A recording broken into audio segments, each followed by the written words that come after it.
আসসালামু আলাইকুম, welcome back to my YouTube channel. আজকে আমরা পড়ব বিশ্বকবি রবীন্দ্রনাথ ঠাকুরের একটা আষাঢ়ের গল্প। তার আগে আমরা লেখক পরিচিতিটা পড়ে নিই। রবীন্দ্রনাথ ঠাকুর 1861 খ্রিস্টাব্দের 7 মে, 1268 বঙ্গাব্দে 25 বৈশাখ কলকাতার জোড়াসাঁকোর ঠাকুর পরিবারে জন্মগ্রহণ করেন। তার পিতা দেবেন্দ্রনাথ ঠাকুর, মাতা সারদা দেবী।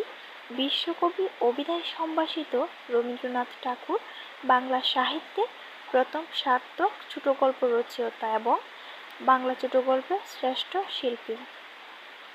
তার লেখনীতে ছোটগল্পের উদ্ভব, বিকাশ ও সমৃদ্ধি ঘটেছে।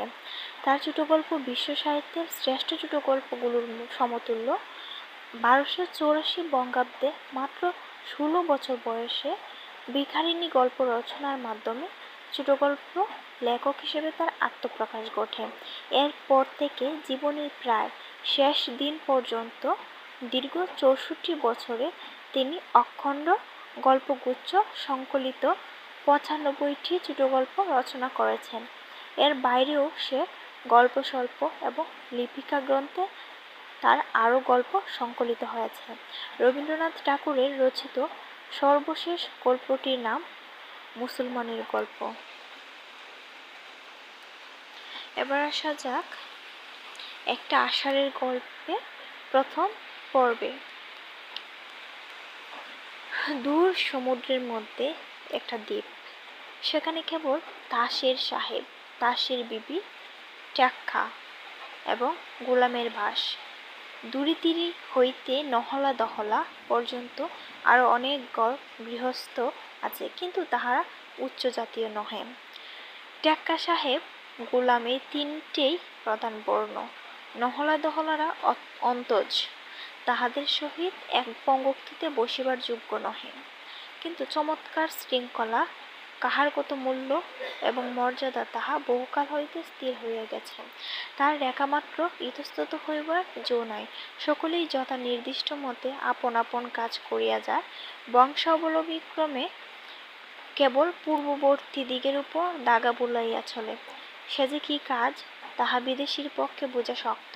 হঠাৎ কেলা বলিয়া ভ্রমণ হয়, কেবল নিয়মে চলাফেরা, নিয়মে যাওয়া আসা, নিয়মে ওঠা পড়া। অদৃশ্য হস্তে তাহাদিগকে চালনা করিতেছে এবং তাহারা চলিতেছে। তাহাদের মুখে কোনো ভাবের পরিবর্তন নাই, চিরকাল একমাত্র ভাব ছাপ মারা রহিয়াছে। যেন প্যাল প্যাল ছবির মতো। মান্ধাতার আমল হইতে মাথার টুপি অবধি পায়ের জুতা পর্যন্ত অবিকল সমভাবে রহিয়াছে। কখনো কাহাকে চিন্তা করিতে হয় না, বিবেচনা করিতে হয় না। সকলে মৌন নির্জীবভাবে নিঃশব্দে পদচারণা করিয়া বেড়ায়। পতনের সময় নিঃশব্দে পড়িয়া যায় এবং অবিচলিত মুখশ্রী লইয়া চিত হইয়া আকাশের দিকে তাকাইয়া থাকে। কাহারও কোনো আশা নাই, অভিলাষ নাই, ভয় নাই, নূতন পথে চলিবার চেষ্টা নাই, হাসি নাই, কান্না নাই, সন্দেহ নাই, দ্বিধা নাই।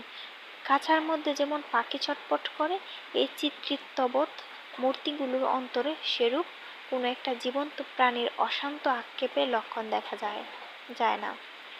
অথচ এককালে এই কাছাগুলির মধ্যে জীবের বসতি ছিল। তখন কাছা দুলিত এবং ভিতর হইতে পাখার শব্দ এবং গান শোনা যাইত। গভীর অরণ্য এবং বিস্তৃত আকাশের কথা মনে পড়িত। এখন কেবল পিঞ্জরের সংকীর্ণতা এবং সুশৃঙ্খল শ্রেণী বিন্যস্ত লৌহ শলাকাগুলাই অনুভব করা যায়। পাখি উড়িয়াছে, কি মরিয়াছে, কি জীবনরিক্ত হইয়াছে, তাহাকে বলিতে পারে। আশ্চর্য স্তব্ধতা এবং শান্তি।